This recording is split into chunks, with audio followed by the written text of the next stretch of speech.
serta kita. Berjalan ke kanan, ku berjalan ke kiri, ku tak takut, Yesus sertaku. Di dalam suka duka, di semua keadaan, ku tak takut, Yesus sertaku. Bersama Yesus kita pasti menang. Percayalah dan tinggallah di dalam Dia. Bersama Yesus kita pasti menang. Immanuel, Allah serta dengan kita. Adik-adik semua, dalam segala keadaan apapun, ingat ya, jangan pernah takut karena kita punya Tuhan Yesus yang selalu bersama dengan kita. Amin. Ku berjalan ke kanan, ku berjalan ke kiri, ku tak takut, Yesus sertaku. Di dalam suka duka, di semua keadaan, ku tak takut, Yesus sertaku. Bersama Yesus kita pasti menang. Percayalah dan tinggallah di dalam Dia. Bersama Yesus kita pasti menang. Immanuel, Allah serta dengan kita. Bersama Yesus kita pasti menang. Percayalah dan tinggallah di dalam Dia. Bersama Yesus kita pasti menang. Immanuel, Allah serta dengan kita. Immanuel, Allah serta dengan kita.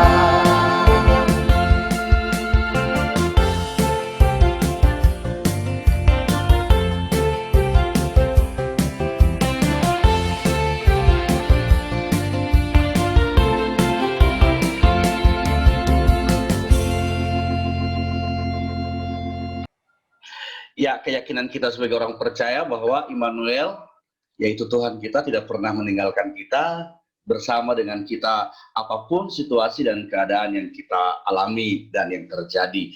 Sebagai orang yang percaya kepada Tuhan, terlebih dahulu dalam melakukan segala sesuatu, kita berdoa kepada Tuhan. Nah, karena kita di sini adalah guru-guru sekolah minggu, guru-guru sekolah minggu itu harus siap sedia di segala waktu, maka saya mengajak, minta tolong kepada salah seorang guru sekolah minggu untuk membawa kita dalam doa. Mohon maaf karena saya belum hubungi tadi, tapi karena kita guru-guru sekolah minggu harus siap ya Kak ya. Nah, saya minta tolong kepada Kak Popi. Kak Popi, boleh pimpin kita dalam doa Kak, silakan. Di-unmute dulu Kak, di-unmute dulu. Oke, silakan. Selamat sore Kak Nestor, juga saudara-saudara semua ya dalam Tuhan. Mari kita awali untuk seminar kita ini dalam doa. Mari kita sama-sama. Bapa yang penuh kasih, kami mengucap syukur buat sore hari ini kami boleh bersama-sama bersatu dalam satu kasih Tuhan untuk mengikuti pembinaan untuk guru-guru sekolah minggu ini Tuhan. Berkati semua jaringan yang kami pakai Tuhan, supaya boleh itu menjadi lancar dan tidak terganggu apapun. Berkati para pembicara, juga untuk Kak Nestor juga, Kak Rex juga. Tuhan, Kau yang berkati, memberikan hikmat supaya mereka bisa membagikan apa yang mereka miliki hingga menjadi berkat buat kami semua. Terima kasih Tuhan, kami percaya dengan kuasa yang daripada-Mu saja Bapa, bahwa seminar ini bisa boleh berlangsung dengan baik. Allah Roh Kudus, silakan Engkau yang memberkati hati kami, sehingga kami boleh menerima pembelajaran ini dengan baik. Dalam nama Yesus, kami ucap syukur dan berdoa. Amin. Amin. Terima kasih Kak Popi, Tuhan berkati. Koreksi apakah sudah bergabung? Koreksi sudah bergabung kembali kah? Oke, silakan koreksi. Baik, terima kasih. Mohon maaf teman-teman semua, tiba-tiba laptop saya diminta restart ulang, jadi mohon maaf. Ya baik, terima kasih tadi Kak Popi sudah memimpin dalam doa. Ya, tadi sudah puji-pujian ya Kak Nestor ya? Sudah koreksi. Oh, jadi terima kasih. Oke, ya tidak perlu lama-lama lagi, kita akan menyambut pembicara kita yang luar biasa, ya, yang dari mana ya? Dari Indonesia bagian barat, yang tetap semangat melayani Tuhan dengan jiwa yang masih sangat muda. Saya persilakan kita sambut dengan tepuk tangan buat Bang Nestor. Terima kasih Kak Reksi. Selamat sore semua kakak-kakak hebat, guru-guru sekolah minggu yang luar biasa, dan masih bersama dengan saya di pelajaran yang ketiga dengan tema membimbing anak secara pribadi menjadi murid Tuhan Yesus. Namun sebelum itu, beberapa yang bertanya ke saya, Kak, JPA itu apa sih Kak? JPA itu pelayanannya seperti apa sih Kak? Tidak salah kalau saya sekali lagi ingin men-sharingkan atau sebentar, ingin memperkenalkan sekali lagi kepada kakak-kakak JPA itu apa sih?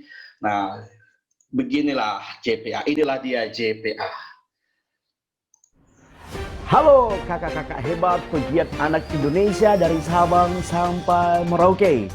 Apakah pernah mendengar kata JPA atau pernah mengikuti kegiatan JPA? Yuk, saya mengajak kita semua untuk mengenal lebih jauh apakah itu JPA. Yeay! JPA hadir untuk melayani anak-anak di Indonesia dari Sabang sampai Merauke, dan juga hadir untuk menjadi fasilitator, memperlengkapi gereja-gereja, lembaga-lembaga untuk memperkuat pelayanan anak yang ada di Indonesia. Dan JPA ini lahir pada tanggal 1 November 2011. Mission statement dari JPA sendiri adalah menyampaikan kabar baik kepada semua anak melalui kemitraan.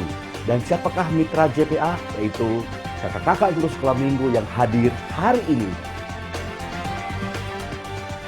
Visi dari JPA adalah menjadi mitra dan menjadi fasilitator kemitraan untuk pelayanan anak. Program-program JPA adalah sebagai berikut.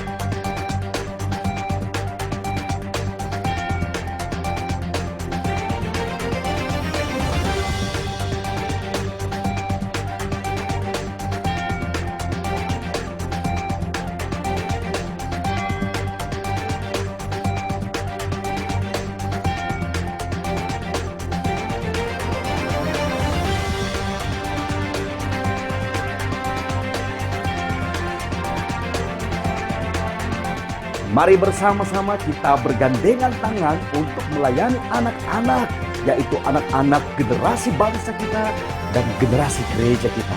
Bersama kita pasti bisa. God bless you. Itulah sepintas penjelasan atau profil dari jaringan pelayanan anak kakak. Dan JPA ini melayani sinode-sinode, gereja-gereja, interdenominasi gereja, tidak memandang dari gereja mana, tidak memandang dari suku mana, kita semua melayani untuk memajukan pelayanan anak yang ada di Indonesia ini dan yang ada di gereja-gereja yang kita layani. Dan berharap sekali, sangat rindu sekali melihat anak-anak yang kita layani di gereja masing-masing, mereka itu bertumbuh di dalam Tuhan. Nah, kakak-kakak yang terkasih, bersama dengan saya sore hari ini juga ada Kak Jen dari CMC Indonesia. Mudah-mudahan Kak Jen sudah bergabung sore hari ini.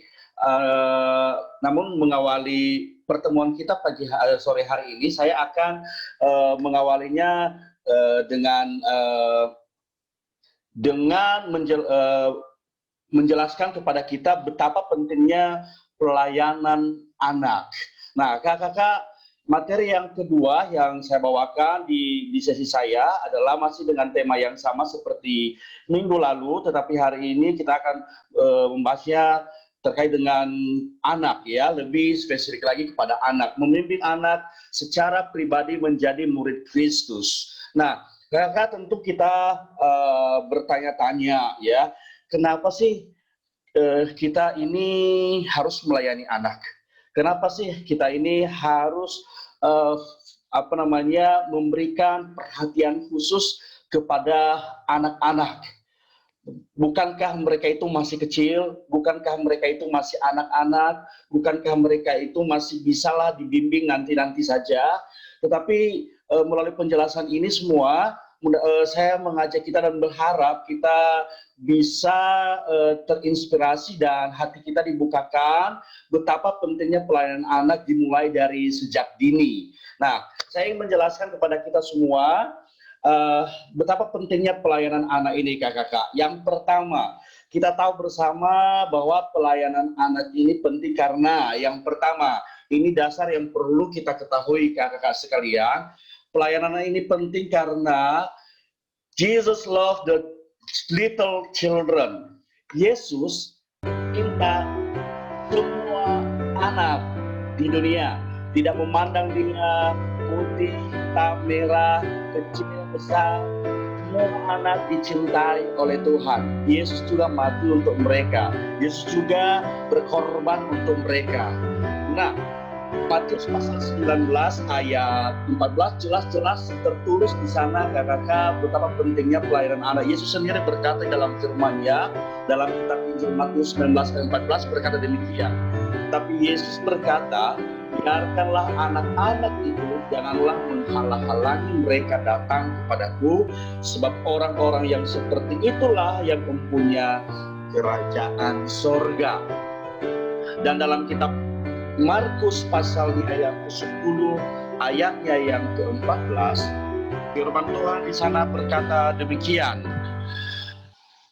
Ketika Yesus melihat hal itu, ia marah dan berkata kepada mereka, biarkanlah anak-anak itu datang kepadaku, jangan menghalang-halangi mereka, sebab orang-orang yang seperti itulah yang mempunyai kerajaan Allah.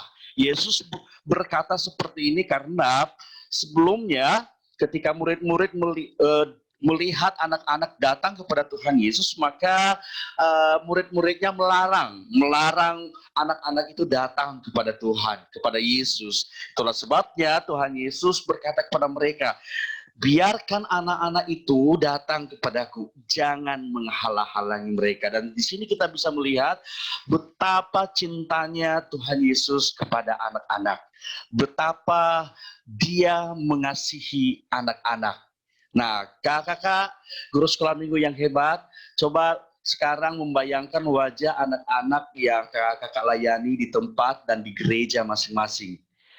Ya, coba bayangkan wajah mereka. Mereka yang masih usia 0, 1 tahun, 1 bulan, sampai usia ke atas 7 tahun, 8 tahun, 9 tahun, 10 tahun, dan semua usia yang kakak layani. Coba perhatikan, bayangkan wajah mereka. Mereka dicintai oleh Tuhan. Anak-anak itu dicintai oleh Tuhan. Mereka dikasihi oleh Tuhan. Itu yang pertama, kakak-kakak. Kenapa pelayanan anak ini atau pentingnya kita membimbing anak secara pribadi untuk mengenal kepada Tuhan, menjadi murid Tuhan Yesus. Yang kedua, kakak-kakak, kenapa penting membimbing anak secara pribadi kepada Tuhan Yesus? Karena ini, anak-anak itu adalah generasi masa kini gereja, kakak-kakak. Berapa banyak kita yang hadir hari ini yang berasal dari gereja yang berbeda-beda, sinode yang berbeda-beda. Kakak-kakak, anak-anak yang kakak layani adalah generasi masa kini gereja, kakak-kakak. Dan mereka juga generasi masa depan gereja kakak-kakak sekalian.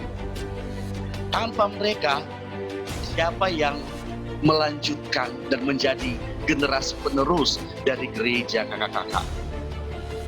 Kalau tidak ada anak-anak, tidak ada yang melanjutkan.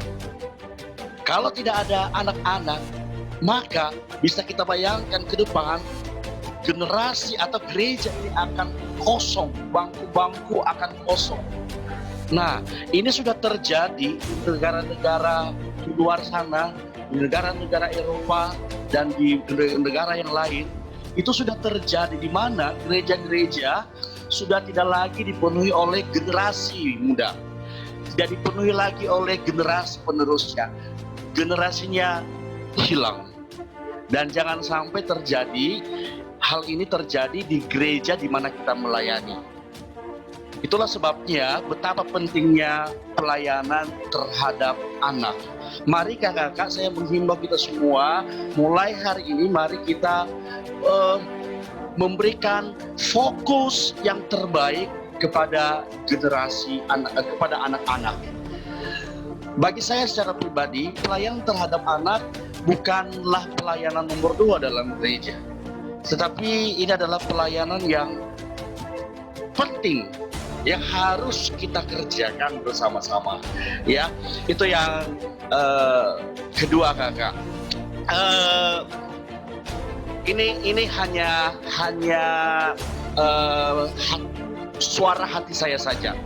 Saya mungkin banyak melayani anak-anak ya di beberapa gereja, dan sedikit sedih kalau melihat pelayanan terhadap anak itu terkadang dianggap sepele, dianggap tidak begitu lebih baik dari pelayanan orang dewasa. Contohnya saja, mohon maaf kakak-kakak, misalnya kalau kita melakukan atau melaksanakan sebuah kegiatan atau sebuah acara, mungkin itu saya kasih satu contoh, Natal.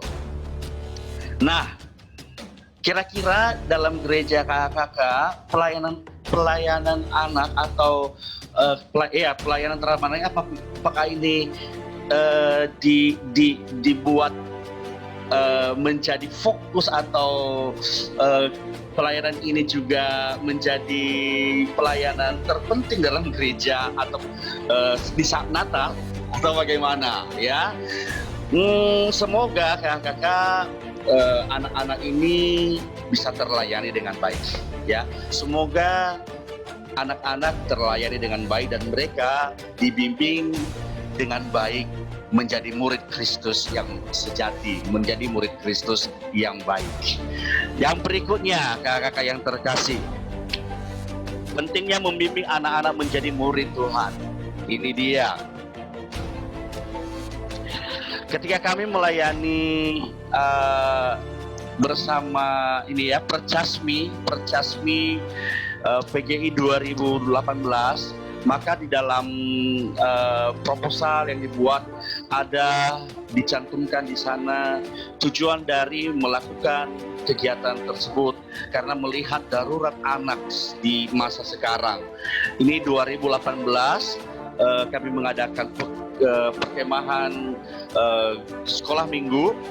Maka beberapa darurat anak yang tercatat di sana adalah sebagai berikut. Yang pertama, darurat kekerasan. Dan ini kita bisa lihat kakak-kakak bagaimana anak-anak itu mengalami kekerasan, baik itu oleh orang-orang terdekat, mulai dari keluarga, bahkan lingkungan dan orang lain. Kemudian darurat pedofil, kekerasan seksual juga dialami oleh anak-anak. Dan banyak kasus-kasus yang terjadi. Di Kalimantan saya baca berita ada seperti itu, di Pulau Jawa, di Sumatera, dan di beberapa wilayah terjadi. Dan itu dilakukan oleh orang-orang terdekat mereka. Kemudian darurat pornografi. Nah, bukan hanya orang dewasa sekarang kakak-kakak yang demen dengan nonton pornografi. Anak-anak pun sudah mulai mengetahui situs-situs ini.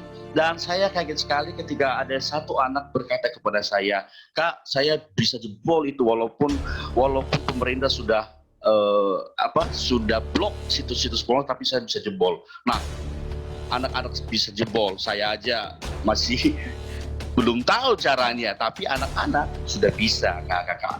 Kemudian narkoba, kakak-kakak. Narkoba di kami di Polonia, saya berasal dari Polonia dan saya banyak baca berita tentang darurat narkoba di Polonia. Itu bukan hanya orang dewasa, juga termasuk anak-anak. Itulah sebabnya tempo hari bersama dengan teman-teman kami membuat seminar darurat narkoba untuk generasi di Polonia. Nah, selain darurat narkoba, maka darurat kebangsaan dan intoleransi di negara kita itu cukup terlihat jelas ya, bagaimana generasi kita diperhadapkan dengan kondisi darurat ini. Nah, mudah-mudahan kakak-kakak ini memicu kita untuk semakin bergiat untuk membimbing anak sehingga mereka bisa mempertanggungjawabkan iman mereka dan bisa menjawab setiap tantangan yang mereka hadapi ketika banyak orang mempertanyakan tentang keimanan mereka kepada Tuhan. Itu poin yang ketiga.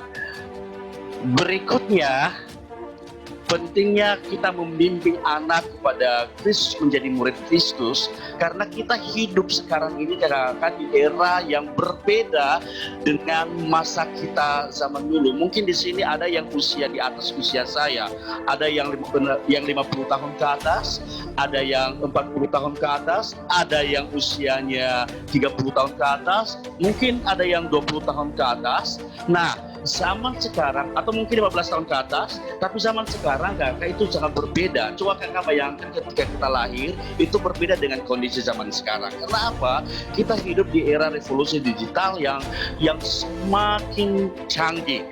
Kakak contohnya saja saya kasih contoh. Mungkin di tahun-tahun sebelumnya kita melihat revolusi digital, khususnya handphone, sinyal ya.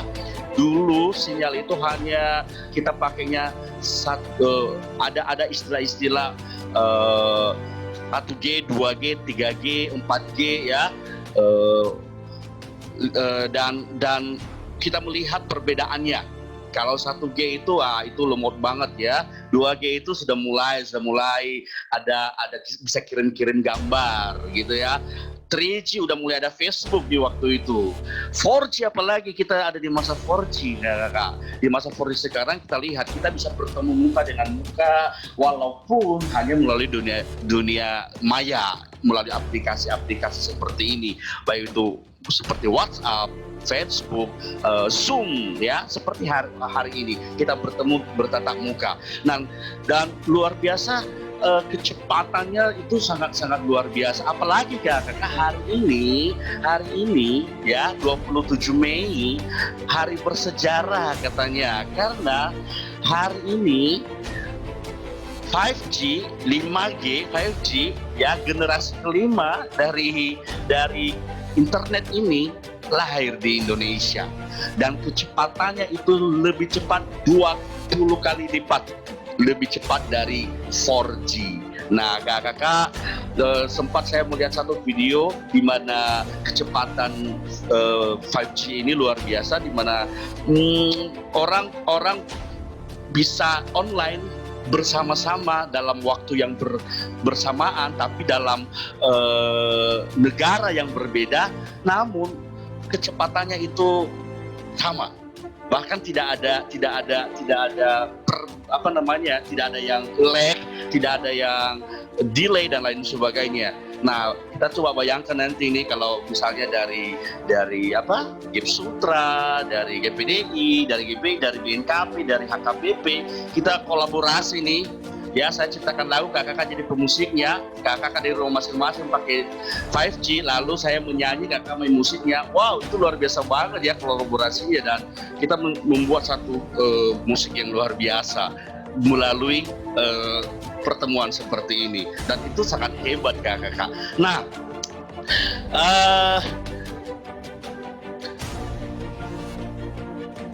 generasi yang kita layani sekarang pun itu berbeda, kakak ya. Mereka hidup di apa namanya, bukan generasi kita. Kalau kita kebanyakan yang ada di sini adalah milenial, ada yang masih generasi Z, tetapi yang kita layani adalah generasi alpha, generasi yang sudah sejak lahir sudah kenal dengan yang namanya gadget, ya.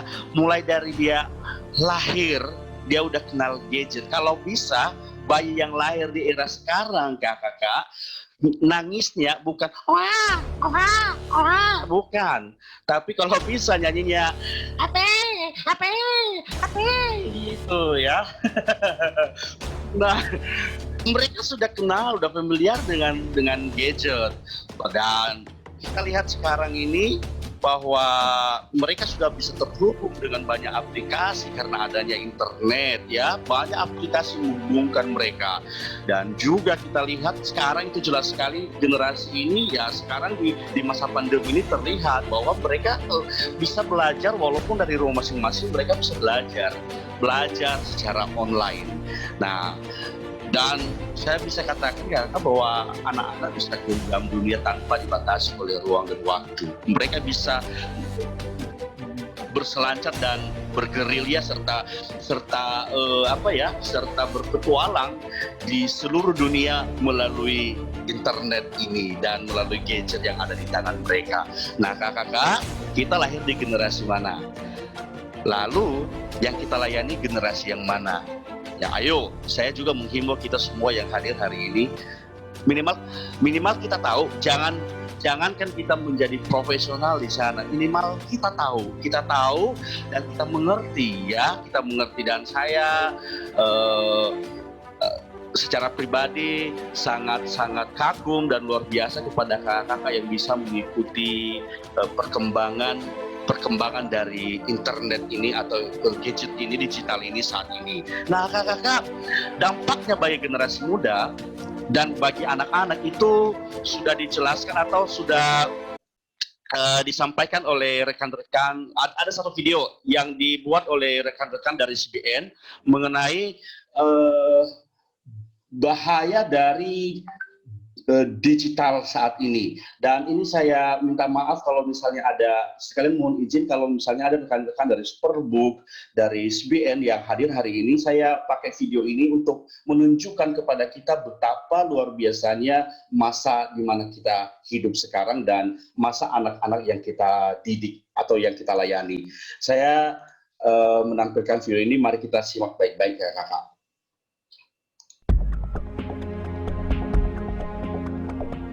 Saya Mark McClendon dari CBN. Pada masa kini gereja, orang tua, dan pemimpin sedang bergumul dengan munculnya gadget dan berbagai media sosial yang seakan-akan memiliki kuasa yang makin besar untuk membentuk pikiran dan karakter generasi ini. Namun tahukah saudara bahwa dalam waktu 15 tahun lagi lompatan eksponensial di bidang teknologi akan justru membawa kita masuk dalam pertempuran pengaruh yang sangat sengit atas generasi anak-anak kita. Tahukah saudara bahwa sebelum tahun 2030 internet akan menjadi paru-paru manusia, dan dari Sabang sampai Merauke dimanapun di tanah air kita manusia akan online. Bukan hanya manusia saja, tetapi juga barang, benda akan online. Menurut para ahli, hingga tahun 2030, lebih dari 200 miliar barang dan benda tersambung dengan internet. Semua akan terkoneksi, baik benda maupun manusia, sehingga membentuk laba-laba digital di generasi anak kita. Sebuah generasi virtual akan segera muncul. Mereka akan hidup dalam arus media dan teknologi 24 jam per hari, 7 hari dalam seminggu. Diperkirakan bahwa justru pornografi yang akan menjadi salah satu mesin penggerak teknologi virtual ke depan.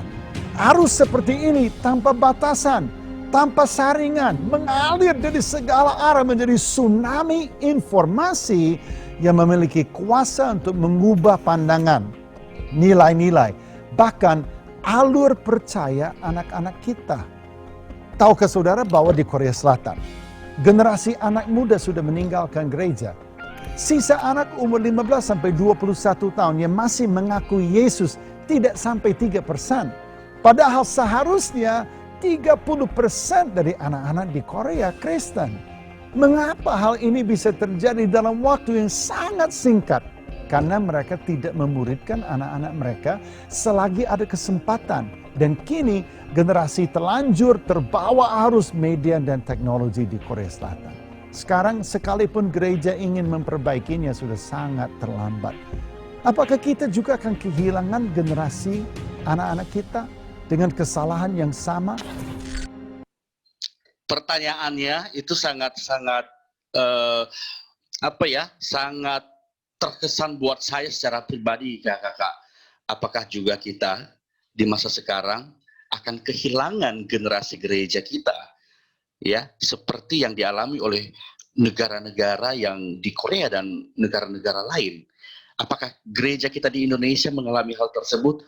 Ayo kakak, mari kita bersemangat membimbing anak untuk hidup di dalam Kristus dan mengenal Kristus secara pribadi mulai dari sekarang. Jangan sampai kita kehilangan generasi ini.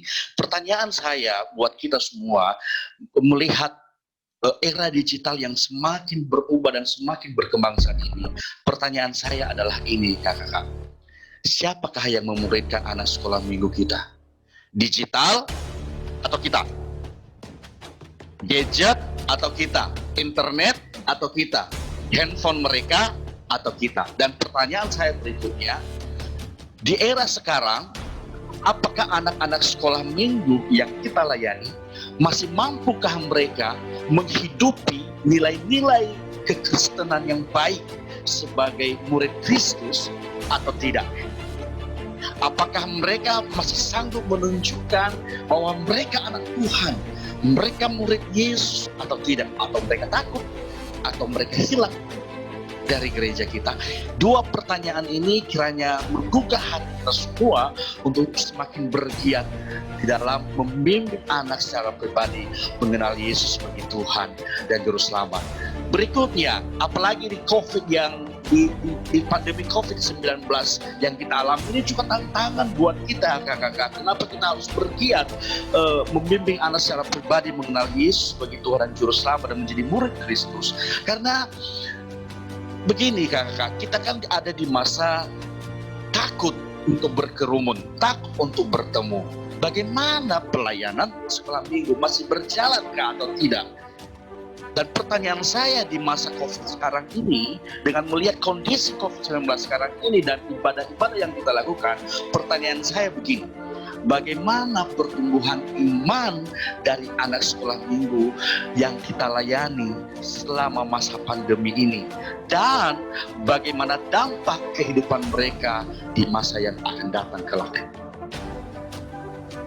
Bagi kakak-kakak yang masih membimbing anak-anaknya dan melakukan ibadah-ibadah, wow, itu luar biasa sekali. Itu sangat berani menurut saya. Nah, kita yang masih ada dalam ketakutan, apa yang harus kita lakukan? Bagaimana pertumbuhan iman mereka selama masa pandemi COVID-19 ini, kakak-kakak semua? Apakah mereka baik-baik saja? Atau mereka tidak baik? Atau mereka biasa-biasa saja? Atau mereka sudah mulai malas-malasan? Biarlah ini menjadi pertanyaan ini menggugah hati kita semuanya. Nah, melihat kondisi yang terjadi saat ini, maka ada beberapa ide. Ini hanya ide ya, ide dari saya dan juga nanti dari teman-teman dari tim dari TMC, dari Kak Jen akan menyampaikan ide-ide yang luar biasa buat kita. Tapi dari saya secara pribadi ada beberapa ide yang kami sering lakukan ya, untuk membawa anak-anak menjadi murid Kristus yang baik di era sekarang ini kakak-kakak. Yang pertama kita sebagai guru sekolah minggu, mari kita menjadi sahabat buat anak. Tahukah kakak bahwa era sekarang membuat anak-anak itu merasa sendiri. Bahkan kita seringkali tidak peduli ya, kadang-kadang mereka terabaikan. Tapi saya mengajak kita semua, mari kita menjadi sahabat buat anak. Salah satu contoh pendiri atau yang mencetuskan sekolah minggu ya, yang pertama kali yang namanya Robert Rakes ini. Dia ini bukan pendeta, bukan teolog kakak, tapi dia seorang wartawan. Dia pemilik sebuah percetakan dan penerbit harian di Inggris sana. Namun dia punya hati untuk melayani anak. Dia tahu apa yang dibutuhkan oleh anak-anak. Yang dibutuhkan oleh anak-anak sekarang adalah love, kasih, cinta. Anak-anak itu butuh cinta dari kita semua. Itulah sebabnya mari kita menjadi sahabat buat anak yang penuh kasih seperti Kristus mengasihi mereka. Dan saya pribadi, Robert Rakes ini menjadi teladan bagi saya bagaimana saya membimbing anak-anak secara pribadi kepada Tuhan. Ini loh kakak kondisinya di saat itu. Latar belakang situasi zamannya adalah revolusi industri yang menyebabkan banyak orang melakukan urbanisasi kota-kota dan untuk mencari pekerjaan di pabrik. Lalu anak-anak itu tidak punya waktu untuk ibadah, tidak punya waktu, dan yang membawa mereka. Tapi si Robert ini, ya Pak Robert ini datang, dia memiliki hati yang tergerak oleh belas kasihan karena cintanya kepada anak-anak. Lalu dia membuat ya pertemuan, mengajak anak-anak lalu mengumpulkan mereka, lalu anak-anak ini diarahkan untuk menjadi lebih baik. Pertama-tama yang mereka lakukan, dia mengajar mereka membaca, menulis, bermain dengan mereka, hidup disiplin. Lalu kemudian beliau mengajarkan mereka untuk mengenal firman Tuhan melalui cerita-cerita di Alkitab. Nah, pendekatan seperti ini sangat penting untuk kita contoh untuk membawa anak-anak menjadi murid Kristus. Nah, kakak-kakak, yang kedua, guru sekolah minggu ya, untuk membawa anak-anak kepada Tuhan Yesus di masa sekarang ini, menurut saya, bagi saya secara pribadi itu tidak mampu kalau cuma sendiri kakak-kakak. Kakak-kakak butuh partner, butuh teman, butuh partner untuk membawa mereka, yaitu siapa? Orang tua. Kakak-kakak butuh orang tua untuk menjadi partner kakak-kakak semua. Dan ini sangat relevan sekali dengan firman Tuhan yang berkata seperti ini kakak-kakak.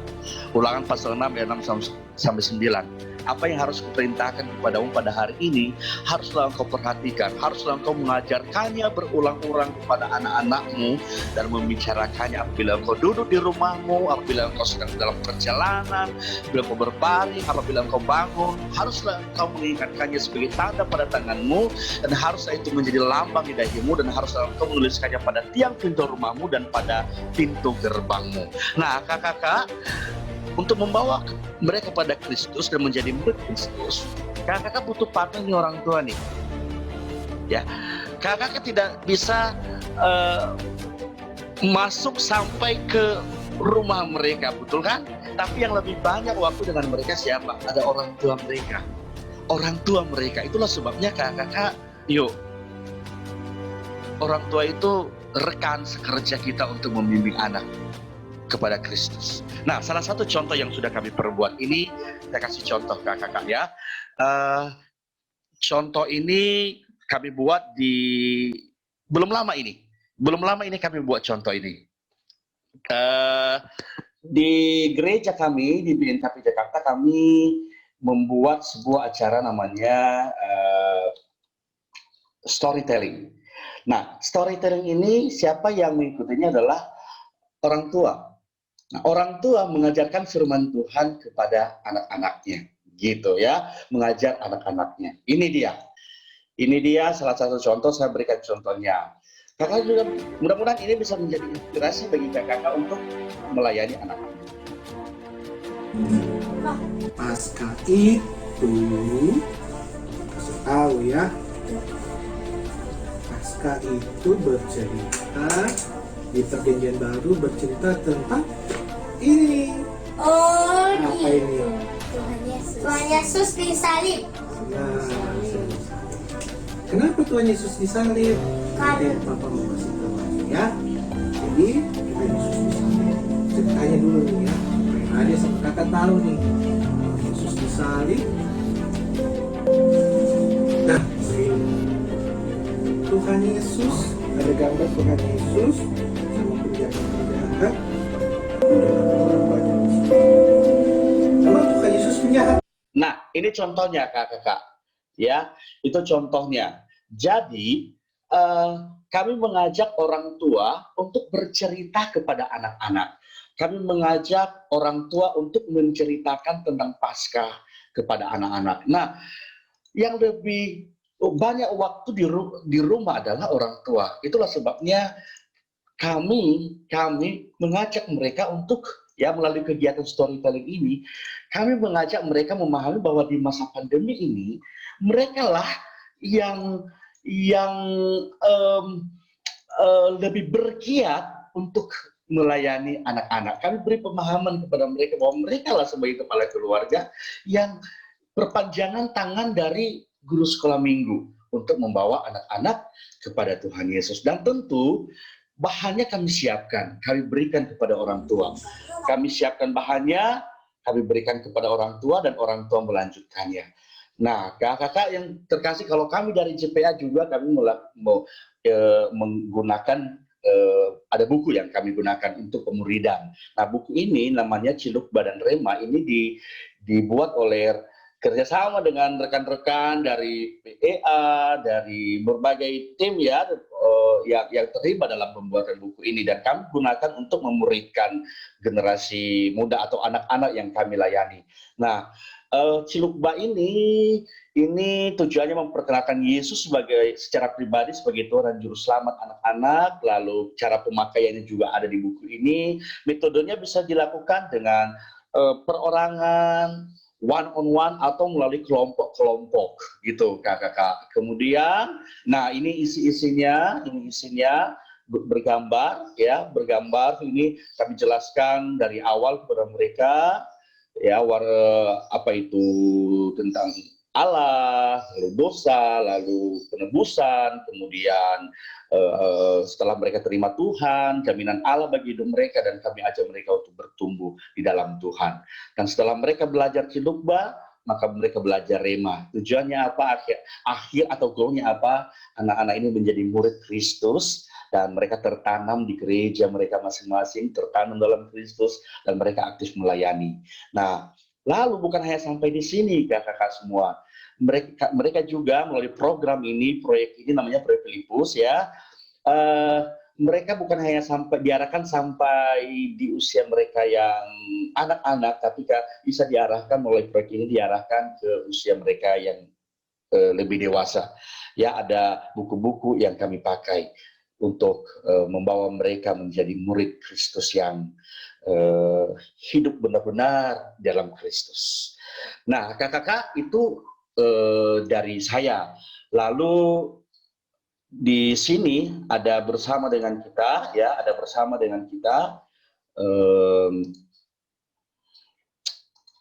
dari rekan-rekan dari tim Indonesia, yaitu Kak Jen. Kak Jen, apakah sudah hadir di sini? Tim ini memiliki metode-metode yang bisa juga menjadi inspirasi buat kakak-kakak sekalian bagaimana anak-anak dibimbing dan diarahkan menjadi murid Kristus yang baik. Kak Jen, selamat malam, bisa mendengarkan suara saya? Saya buka ini. Silakan Kak. Kalau ada Kak Jen di sini, silakan. Ada. Saya hadir. Oke, halo. Kak. Silakan Kak J. Oke.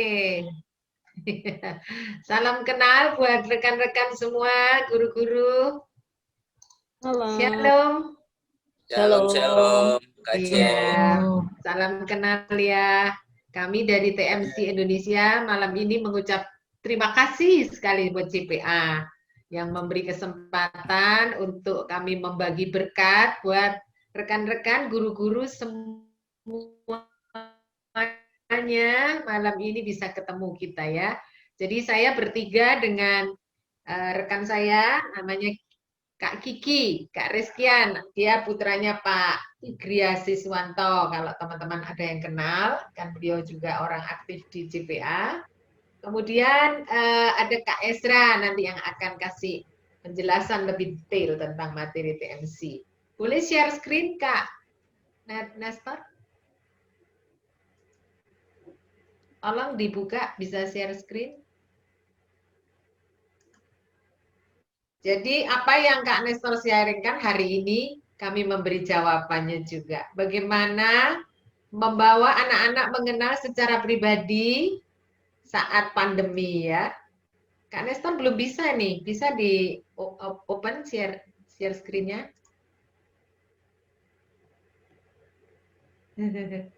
Salam kenal buat teman-teman ya. Oke, bisa Kak? Belum bisa Kak Nestor, tolong dibuka. Terima kasih. Bentar ya.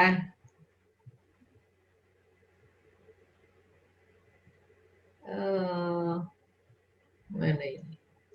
Kok ke sini?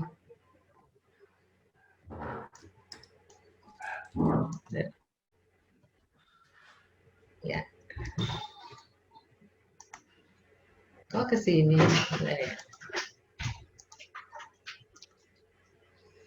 Kak Nestor yang lagi share screen itu. Iya, makanya suruh buka coba. Coba Kak Nestornya mana ya? Minta tolong Kak Nestor bisa dibuka share screen-nya? Saya sudah jadikan host, silakan Kak. Oh iya, oke. Oke. Screen. Itu tuh yang itu.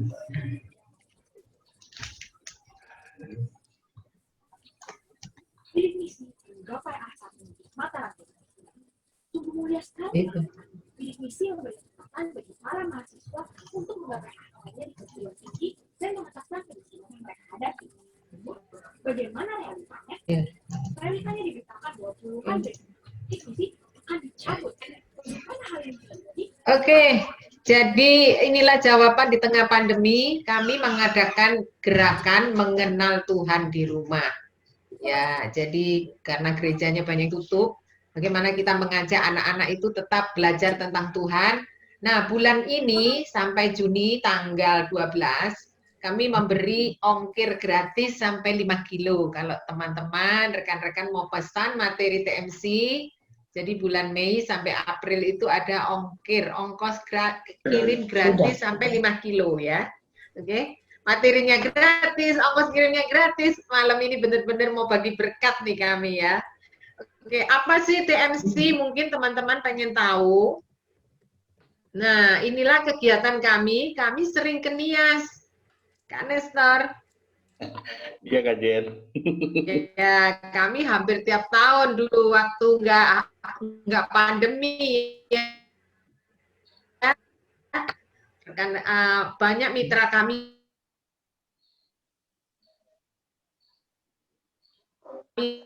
di Nias sampai Nias Selatan, Nias Selatan enggak sampai Nestor tahu nih.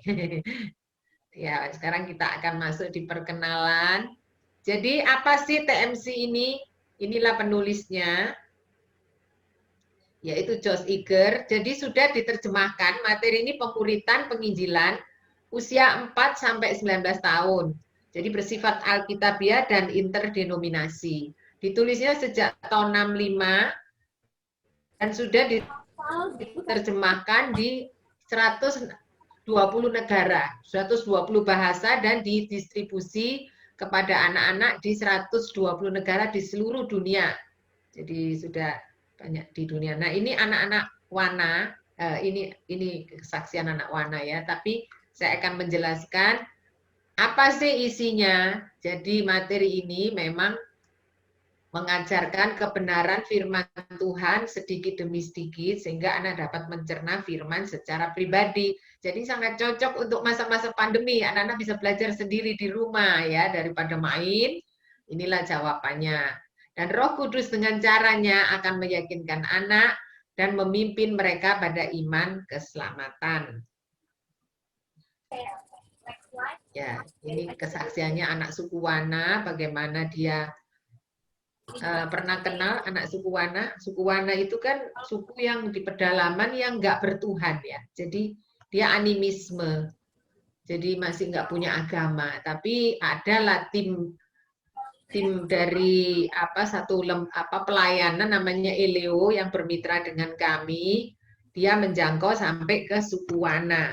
Jadi itulah akhirnya anak itu bisa mengenal Tuhan, dia bisa berterima kasih dari nggak bisa baca sampai bisa baca, terus dia menerima Tuhan Yesus. Coba toh, kita memberi harapan buat orang yang nggak punya harapan gitu, yang hidup di hutan.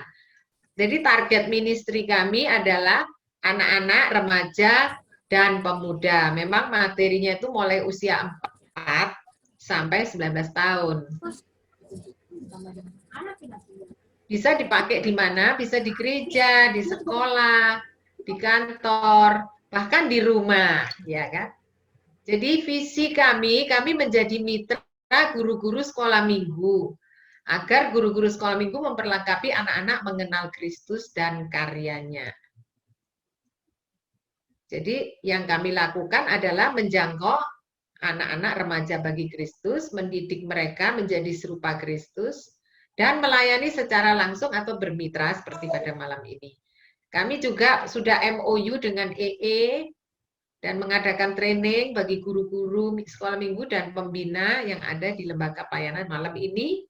Kami bermitra dengan JPA ya, terima kasih. Jadi kami bermitra dengan banyak sekali lembaga memang. Apa yang kita lakukan yaitu mendistribusikan, kalau kakak-kakak memesan, ini Kak Esra, ini yang bagian yang bagian mengkontak. Kalau kakak-kakak memesan materi, nanti Kak Esra yang ajak komunikasi, nanti akan tampil ini Kak Esra ini yang ganteng ini ya. Jadi ini pemesanan itu kadang begitu banyak, kami satukan, maksudnya dialokasi di satu tempat supaya biayanya lebih murah. Kalau sendiri-sendiri kami kirim memang sangat mahal ya. Kalau di Nias itu kami alokasikan di tempatnya Superbook malah. Pak Febli, beliau itu memang koordinator di sana, jadi koordinator Superbook maksudnya. Jadi kami ini adalah kami bekerja sama dengan berbagai lembaga, jaringan kami untuk sama-sama melayani anak-anak ya. Nah ini kalau saudara nanti memesan, kakak-kakak, ini ada tim kami yang akan menyiapkan sesuai dengan pesanannya. Nah inilah yang kami akan sharingkan nanti aplikasi ini Kak Kiki, anaknya Pak Igria tadi. Dialah yang membuat aplikasi, jadi materi-materi yang dalam bentuk buku, lembaran-lembaran itu sudah bisa dipelajari lewat HP ya, adik-adik bisa langsung belajar lewat HP, daripada main game mending belajar firman Tuhan ya. Ini Kak Kiki nanti akan menjelaskan lebih jelas bagaimana cara membuka aplikasinya. Ya ini sudah di launching beberapa waktu yang lalu. Apa isinya? Nanti daftar. Kakak-kakak sudah daftar semua? Sudah download? Belum. Nah, belum. Sudah download cuma nggak bisa daftar. Belum. Oke. Ya, oke lah.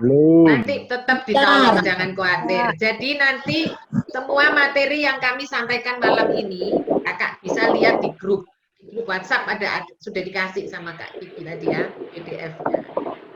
Ini downloadnya. Oke. Jadi isinya apa? Isinya sama seperti yang di buku. Oke, jadi kalau kakak-kakak minta materi sama kami yang modelnya kertas seperti ini fisik ya, boleh nanti bisa pesan gratis Kak, tenang aja ya. Nanti kakak-kakak harus mengirim kepada kami foto-foto seperti ini. Nanti saya akan kasih tahu caranya gimana. Ada linknya. Jadi di seluruh Indonesia anak-anak yang sudah belajar materi TMC itu sebanyak 1.309.856 anak di seluruh Indonesia mulai tahun 2006 sampai hari ini ya, sampai Februari 2021. Oke. Jadi materi TMC itu ada 4 kelompok Kak, usia 4 sampai 6, 7 sampai 8, 9 sampai 12, 13 sampai 19. Ini nama seri-serinya. Apa isinya sih? Usia 4 sampai 6 itu ada 7 pelajaran. Yang seri 2 ada 7, jadi total 14. Apa sih isinya? Yang pertama adalah kisah kehidupan Ken dan Ami. Itu cerita bersambung. Itu merupakan latar belakang sebelum kita masuk ke firman Tuhan. Jadi ada anak main kereta, lalu keretanya nabrak, kan keretanya rusak. Lalu ada yang nggak bisa diperbaiki, yaitu kereta itu terbuat dari kayu. Kayu itu nggak bisa kita buat, tapi kayu itu ada yang menciptakan, yaitu Tuhan. Nah ini masuk ke cerita Alkitab tentang penciptaan. Yang menciptakan segala sesuatu itu adalah Allah. Kemudian setelah itu juga ada kegiatan. Anak-anak bisa punya kegiatan. Ini sesuai dengan kelompok usia ya, Kak. Kalau anak kecil kan kegiatannya kan mewarna. Kalau anak yang besar beda lagi. Kemudian ada evaluasi. Jadi apakah anak itu ngerti apa enggak? Jadi di lembaran itu ada pertanyaan seperti ini. Lalu waktu bercerita ini untuk usia 7 sampai 8. Seri 1 juga 7 pelajaran, seri 2 juga 7, jadi totalnya 14. Apa isinya? Isinya yang pertama adalah tentang kehidupan anak. Ya, kegiatan anak lah. Itu menjadi latar belakang sebelum masuk ke firman Tuhan. Biasanya kita kan sulit tuh, mau masuk tiba-tiba masuk ke kelas langsung cerita gitu kan, harus ada latar belakangnya dulu, kemudian masuk ke firman Tuhan. Nah ini ada ayat hafalan, kemudian baru masuk ke firman Tuhan. Ada kegiatannya, juga ada evaluasinya. Jadi semua pelajaran, ini satu pelajaran ya Kak isinya ini. Yang seri berikutnya itu sahabat terbaik, itu untuk usia 9 sampai 12. Yang seri 1 ada 8 pelajaran, seri 2 ada 12, jadi total 20 pelajaran. Jadi ini ada 2 macam Kak, yang tadi untuk guru, yang kedua ini untuk anak-anak. Isinya apa? Kalau anak-anak itu isinya pertanyaan aja, sama cerita bersambung. Kalau yang guru itu isinya lengkap. Oke? Nah, ada lagi buku. Nah, ini buku yang dalam bentuk fisik ini. Nah, ini aplikasinya juga ada, sudah ada ya. Jadi yang ada aplikasi itu adalah buku ini dan lihat lakukan yang usia 4 sampai 6. Itu sudah ada aplikasinya. Buku ini juga buku 1 itu 12 pelajaran, buku 2 12, jadi total 24. Jadi itu sekilas tentang materi TMC, Kak. Nah, sekarang rekan saya, Kak Kiki, akan menjelaskan tentang aplikasi. Ada 2 seri materi yang sudah dibuat aplikasinya di HP. Kalau yang sudah download, sudah bisa lihat, bagus sekali. Silakan Kak Kiki. Kak Kiki, silakan. Shalom, Bapak, Ibu, Saudara. Shalom. Shalom Kak Kiki. Halo. Shalom. Kiki dari. Shalom. Oke. Shalom. Minta tolong Pak Nestor untuk saya bisa share script. Kak, nama ininya apa ya? Saya lagi cari. Oh, Rizkian. Oh, oke, sudah. Silakan Kak Rizky. Kak Kiki. Sebentar. Yang kecil, Kak. Wait. Oke, saya masih belum bisa. Oke, sudah. Sebentar.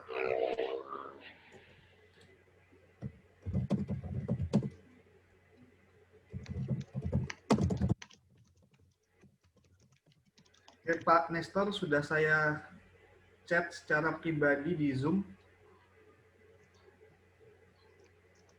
Oke, sudah.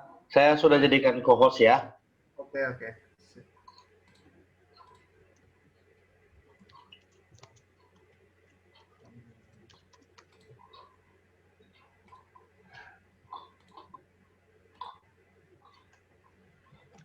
Oke, jadi di sini saya coba akan menyampaikan tentang aplikasi TMC Indonesia. Ya seperti dijelaskan Bu Jen tadi, kita merupakan organisasi yang membagikan materi pemuritan dalam bentuk buku secara gratis. Ya, materi pemuritannya bisa diperoleh secara gratis. Nanti kalau Bapak Ibu ingin pesan materi dalam bentuk buku, bisa hubungi WA yang tertera di situ. Nanti juga kita bisa taruh link dan kontaknya di grup WA ya. Nah, sejak masa pandemi kita mengembangkan produk baru, yaitu namanya aplikasi TMC. Jadi semua buku ini masuk dalam sebuah aplikasi digital yang bisa di-download di. Suaranya kecil, Kak. Nah, ini tadi juga sudah disampaikan oleh Bu Jen, saya lewatkan saja. Materinya ditulis oleh Josh Iger, dan materi ini juga Alkitabiah serta interdenominasi. Nah, ini adalah poin yang terpenting, bahwa di materi TMC Sorry, ini... Kak Kiki agak gedein lagi suaranya. Katanya. Oh iya. Ya. Maaf. Ya. Oke. Nah, ini yang terpenting. Materi TMC mencakup 4 hal pokok, yaitu penciptaan, kejatuhan dalam dosa, penebusan, dan pemulihan. Artinya di zaman perjanjian baru di mana Roh Kudus hadir. Nah, keempat hal pokok ini itu disajikan dalam ilustrasi yang menarik gitu, cerita-cerita dan gambar-gambar yang menarik juga di dalam suatu materi pemberitaan. Nah, memang hari untuk sebelum pandemi kita operasionalnya adalah terjun langsung ke lapangan, melakukan pelatihan ke guru skala minggu, melakukan pengajaran-pengajaran kepada anak-anak yang ada di daerah-daerah seperti itu. Nah, ini salah satu contoh kesaksian singkat dari Bagas gitu ya, yang dia menerima kesaksian dari pelajaran sahabat terbaik. Nah, selain dari aplikasi, nah ini merupakan produk yang akan kami terbitkan, gitu. Namanya TMC Platform.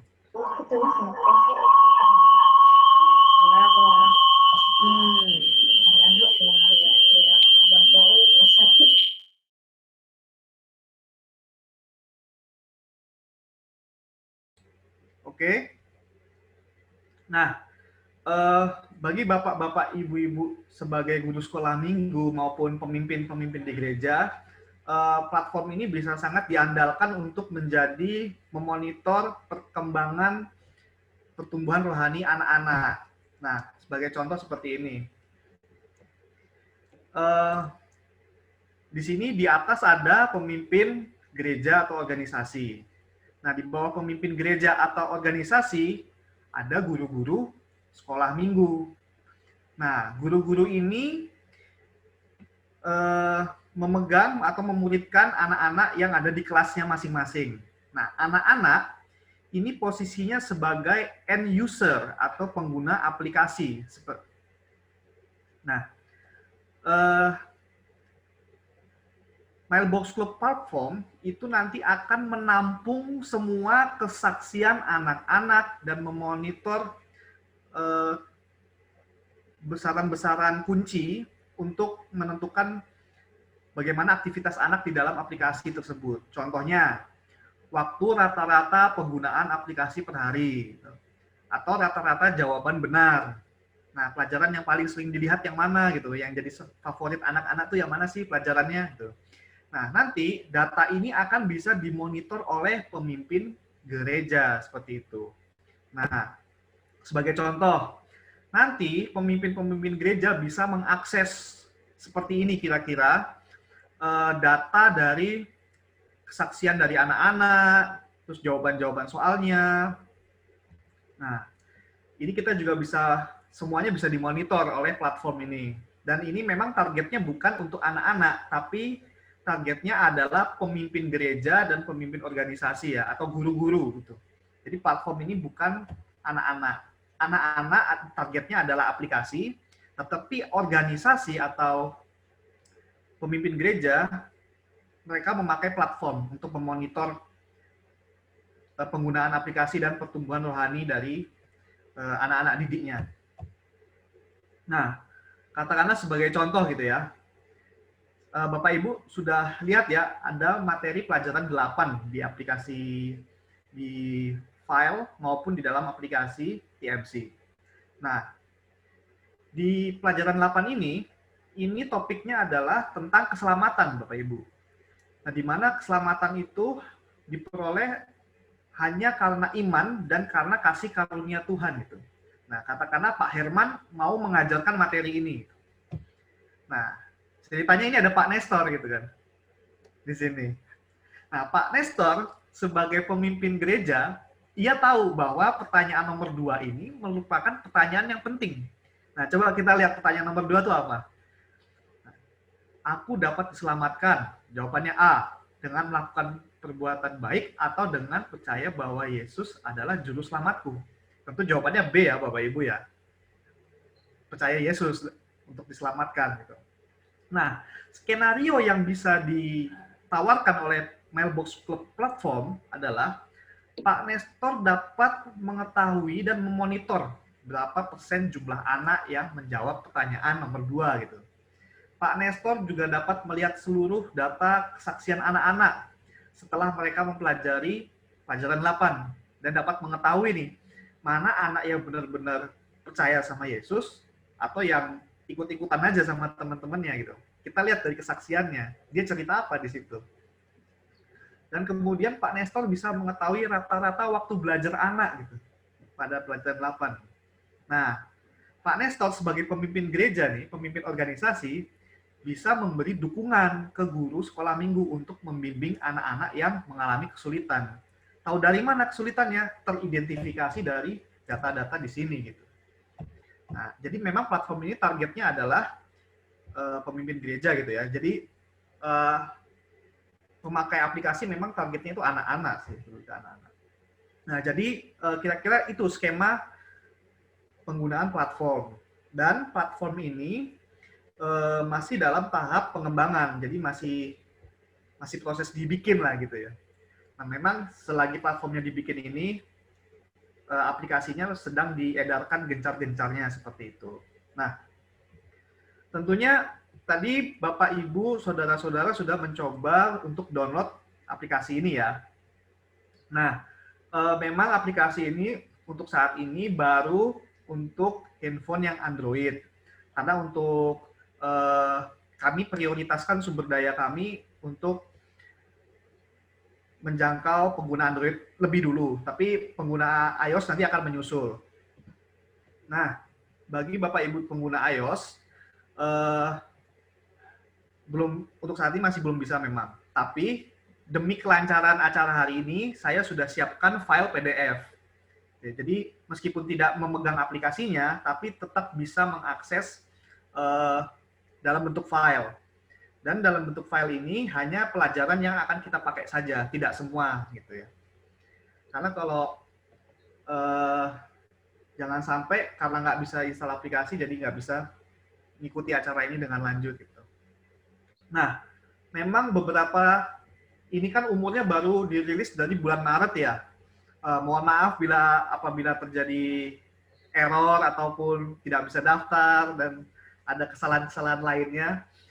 Memang itu juga masih dalam tahap pengembangan juga untuk memantau error-error apa saja yang terjadi di lapangan dan nanti bisa kemudian kita perbaiki seperti itu. Jadi mohon maaf, mohon juga harap maklum bila aplikasi ini belum bisa diinstal, dan harapannya acara ini tetap masih bisa berlanjut dan memberi dampak untuk Bapak Ibu sekalian, dan ada file PDF yang bisa Bapak Ibu akses sehingga acara ini tetap berjalan dengan lancar. Seperti itu saja sih Pak dari saya.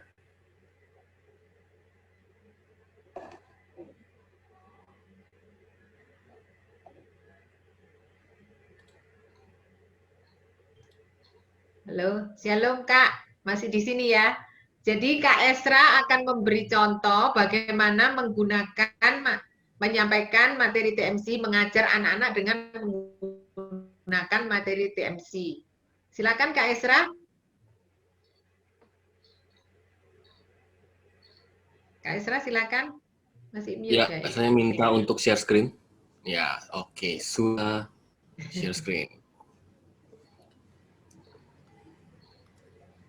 Ada.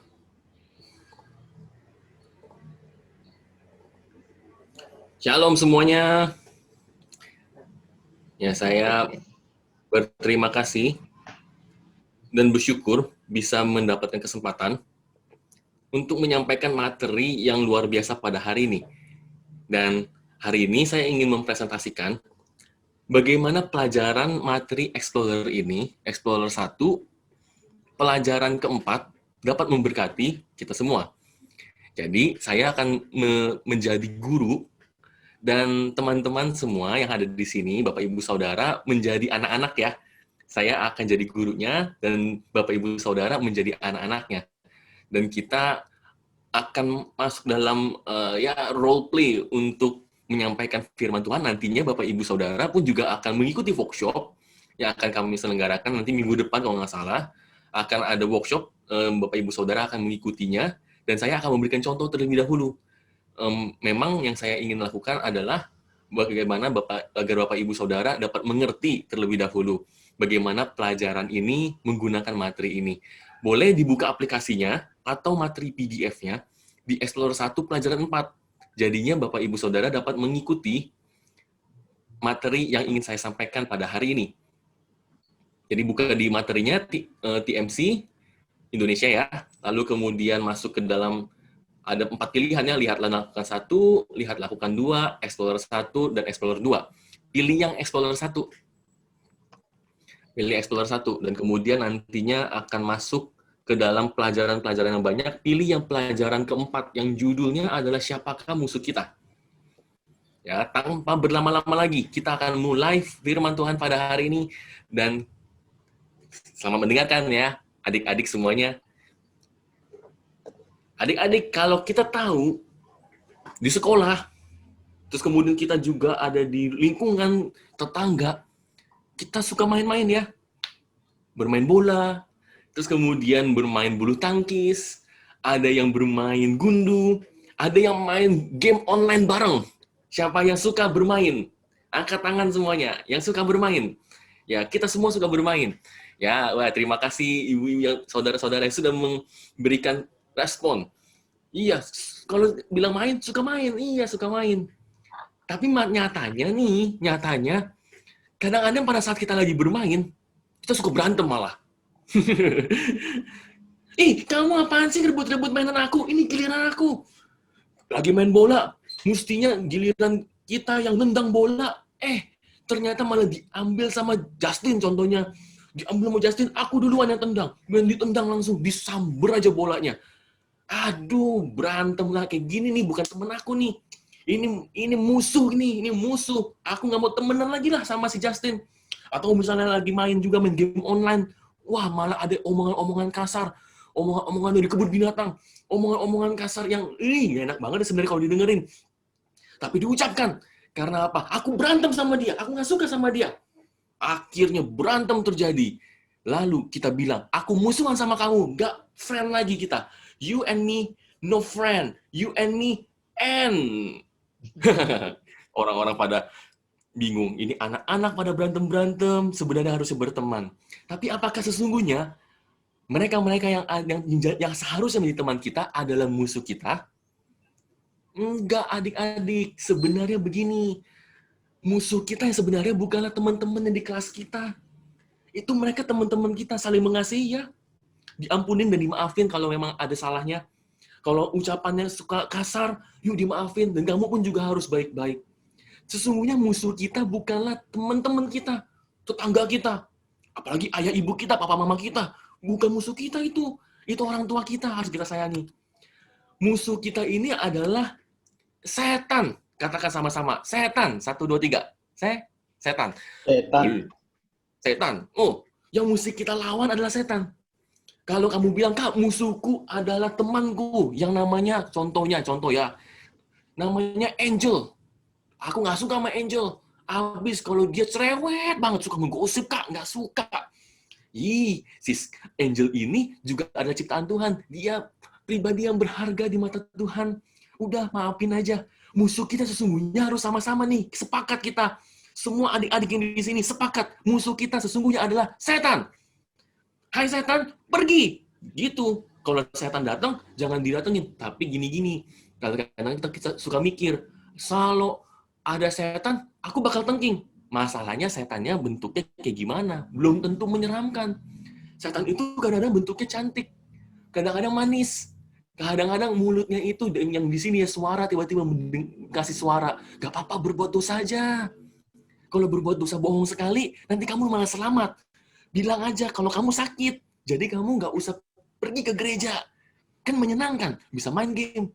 Iya ya, menyelamatkan kamu. Kamu lupa bawa PR, bawa buku, lupa kerjain sebenarnya, tapi kamu bilang kamu lupa bawa buku. Kamu bohong. Nggak apa-apa, sekali aja. Yesaya 14 ayat 14 begini. Setan itu berasal daripada satu pribadi yang disebut malaikat Lucifer, berkata begini di Yesaya 14 ayat 14.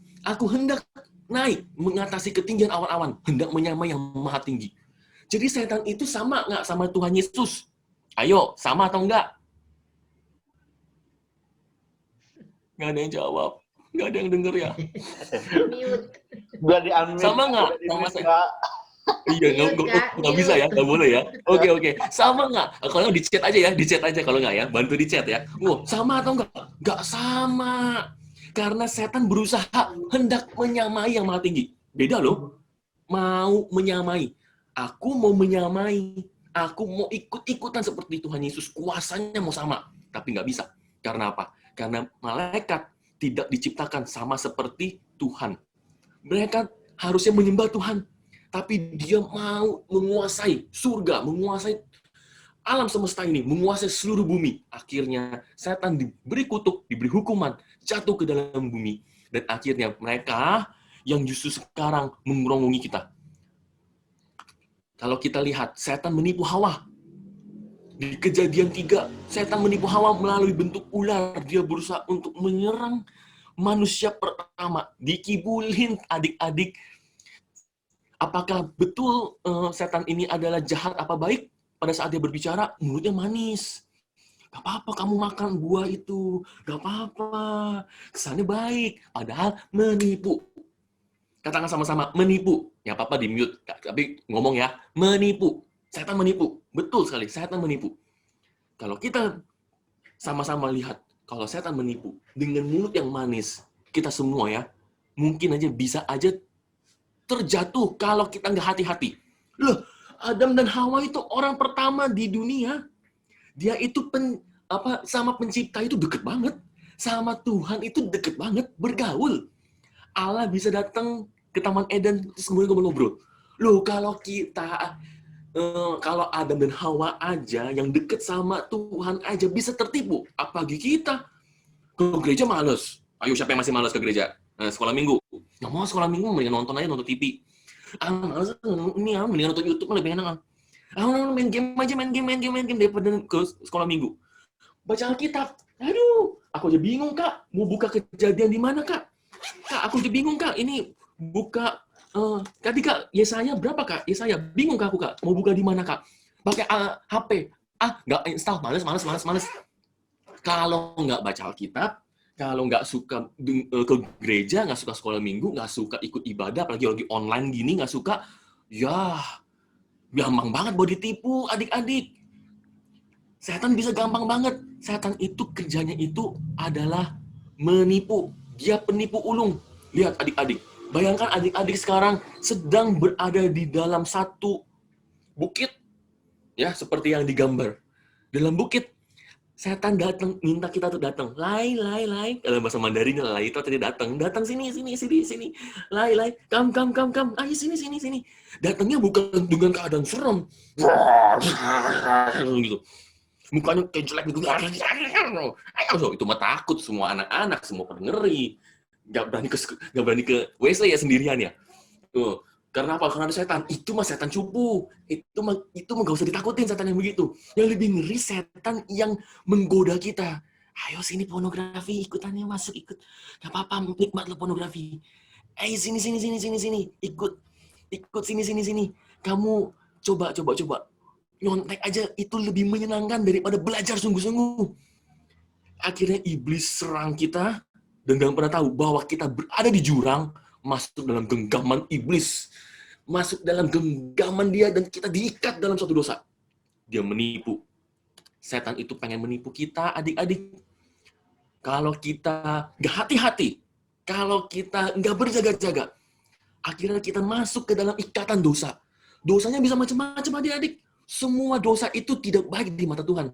Semua dosa itu sangat menjijikan di hadapan Tuhan. 1 Petrus 5 ayat 8 berkata begini, sadarlah dan berjaga-jagalah. Ya, yang sudah bisa baca, yuk baca sama-sama ya. Nggak apa-apa di-mute, tapi baca sama-sama. Supaya aktif, supaya iman kita bisa mendengar dari ucapan kita sendiri. Ya, sedangkan baca sama-sama 1, 2, 3. Sadarlah dan berjaga-jagalah. Lawan musuh iblis seperti singa yang mengaum-ngaum dan mencari orang yang dapat ditelannya. Yang di kanan itu, singanya masih imut itu. Singanya cuma gini doang. Itu mah masih imut sebenarnya. Kalau dibayangin singanya singa Yehuda yang gede itu, badannya gede banget. Itu lebih besar daripada singa-singa yang di kebun binatang. Itu ngaum-ngaum. Itu kayak singa kelaparan, lagi nyari. Contoh ya.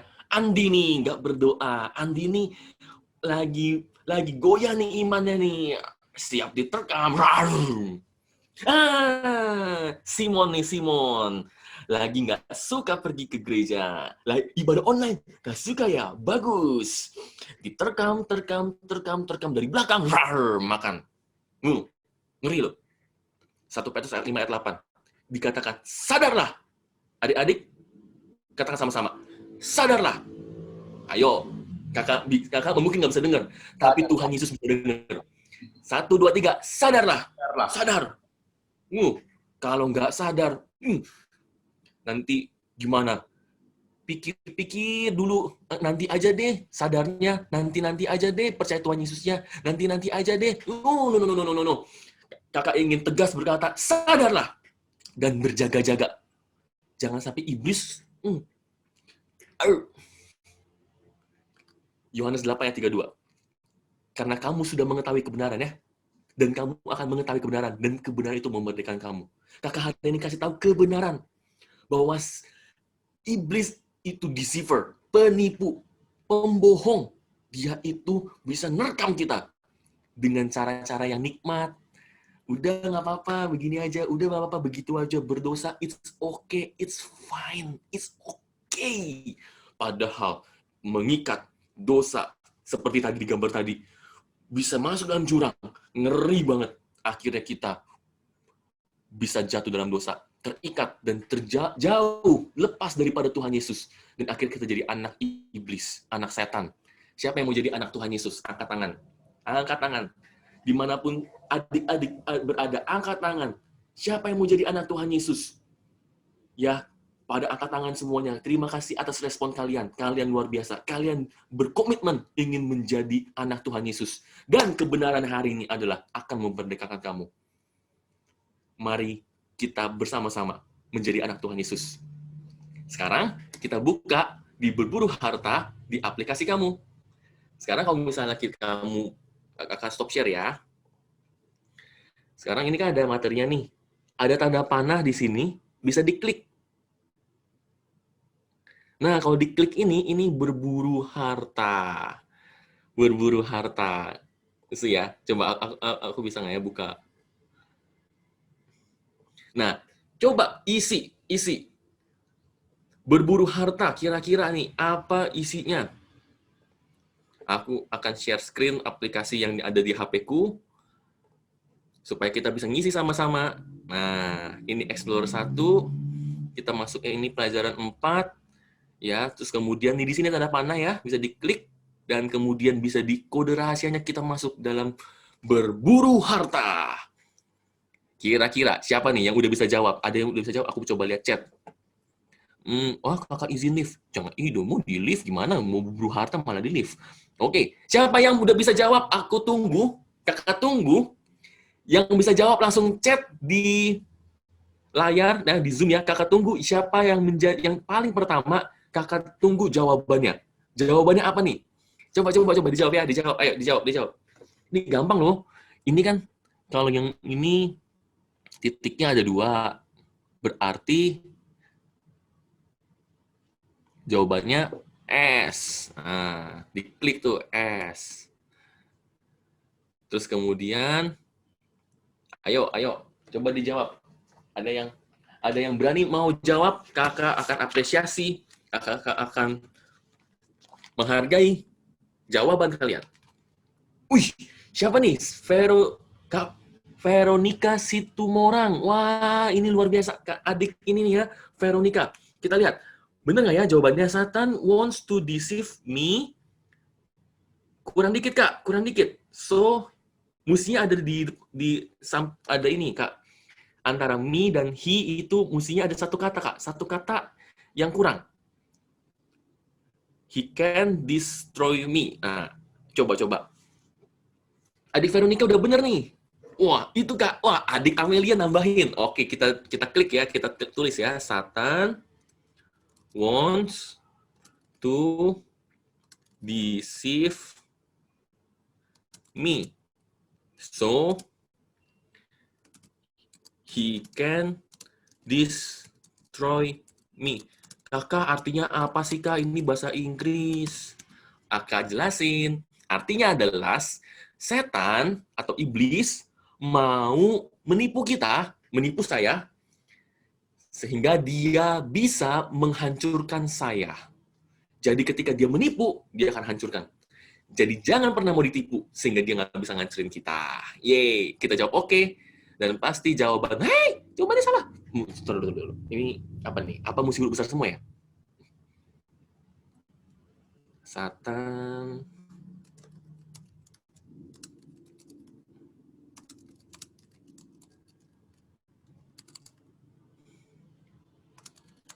So he can destroy me. Satan wants to deceive me, so he can destroy me. Hah? Salah. Kenapa salah ya, Ki? Kiki, kenapa salah ya, Ki? Apakah ada yang ini ya? Coba, oke. Nggak apa-apa, kita lanjut ya. Kita lanjut. Jangan deceive ya. Oh, oke. Bener nih, ini adik yang lebih pintar nih daripada kakak. Iya bener. Tepuk tangan untuk kalian semua yang luar biasa. Bener kakaknya salah nih. Di sini nih, emang adik lebih pintar daripada kakak. Bahasa Inggrisnya jago-jago ini ya. Oke. Sekarang masuk ke dalam ayo jawab. Mantap, Kak. Ini memang luar biasa semua nih. Karlina, wah. Adik Yasoka, adik Nita, wah jago-jago nih semuanya ya. Oke. Ya. Sekarang dari Alkitab kita belajar bahwa apa jawabannya nih? A, setan hanyalah karakter ciptaan yang dipercaya dan tidak benar-benar ada. Bener ya jawabannya gitu ya? Atau setan adalah, adik Rini nih udah jawab. B, betul ya jawabannya ya? Adik Jessica. Wah, tepuk tangan. Oke, hebat. Sip. Kita masuk nomor 2. Dari Alkitab kita belajar bahwa A, mulanya setan diciptakan sebagai malaikat. Namun kemudian ia memberontak kepada Allah. B, setan memang telah menjadi musuh Tuhan. Wah, udah pada jawab semua langsung nih. Wah, banyak banget nih yang jawab. Oke, A bener ya. Wah, kakak nggak bisa sebut satu-satu nih. Ada adik Masra, adik Hiskenry, adik Joyner, adik Karen. Wah, hebat-hebat ya semuanya ya. Kita masuk dalam nomor 3. Siap-siap dijawab. Nomor 3, menipu orang berarti A, menceritakan kepada mereka apa yang ingin mereka dengar. Atau B, membuat mereka mempercayai hal yang tidak benar. Jawabannya apa nih, Kak? Jawabannya apa? Jawabannya. Masih belum ada. Udah ada nih, Kak. Adik Jessica nih udah jawab B jawabannya. Wah, hebat. Oke. Luar biasa sekali. Kalau ada adik yang ketinggalan tadi, Kakak coba back. Ini tadi di bagian materi nih. Di bagian materi.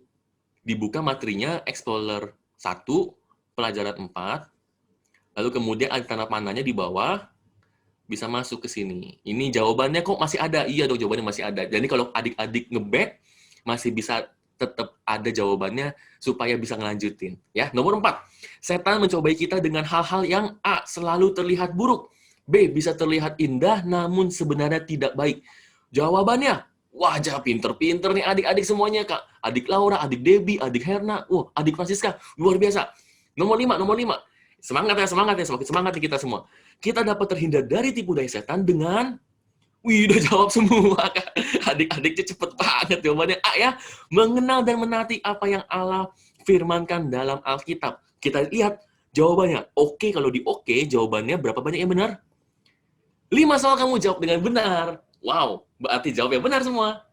Adik-adik pintar semua. Jawabnya baik-baik semuanya. Benar-benar semua, hebat-hebat semua. Luar biasa sekali. Dan inilah materi kita. Teman-teman bisa mengucapkan, bisa memberikan firman, bisa menyampaikan firman. Nanti minggu depan workshopnya kurang lebih seperti ini. Ya, ini nggak ditutupi dengan doa karena kan nggak firman Tuhan beneran ya. Saya serahkan kepada yang ini Ibu Jen atau Kiki untuk melanjutkan. Ya, kembali ke saya dulu ya Kak Nestor sebentar ya. Iya, silakan Kak. Oke. Ya, teman-teman, guru-guru masih di sini ya, semangat ya.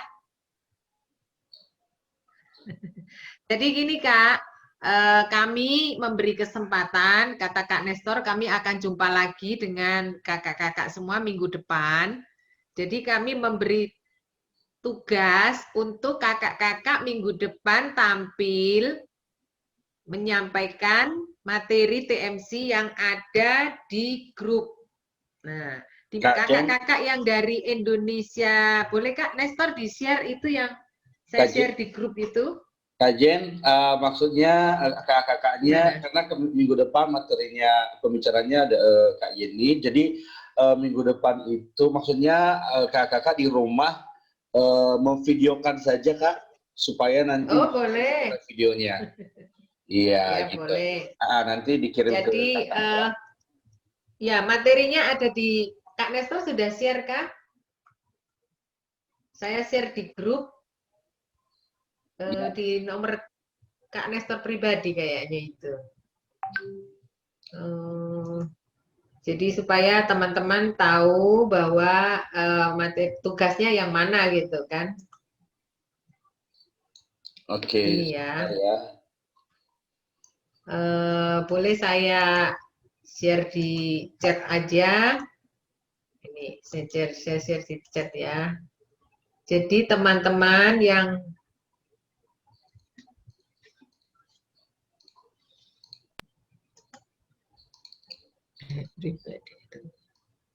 nah itu dia teman-teman yang ada di Indonesia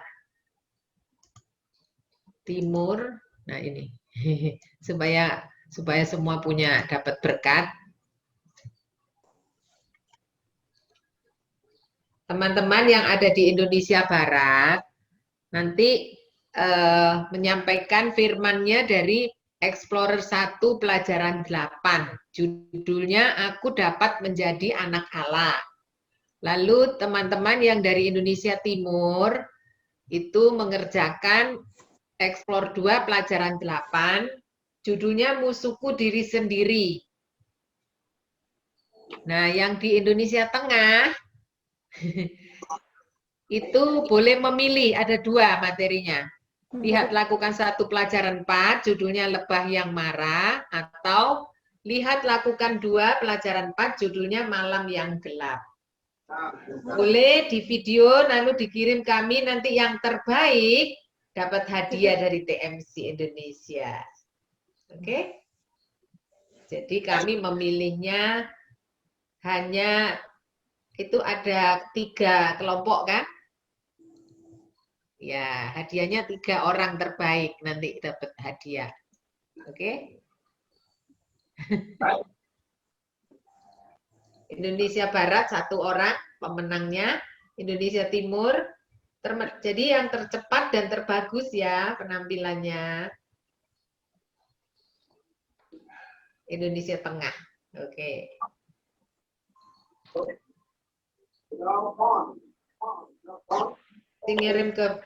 Mengirimkan videonya lagi menyampaikan firman yang itu gitu kan, itu bisa ada di aplikasi, bisa ada di PDF, jadi kakak-kakak punya bahan.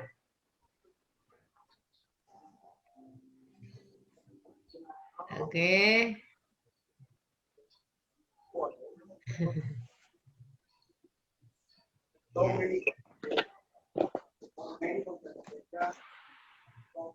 Ya. Udah dicatat, Kak?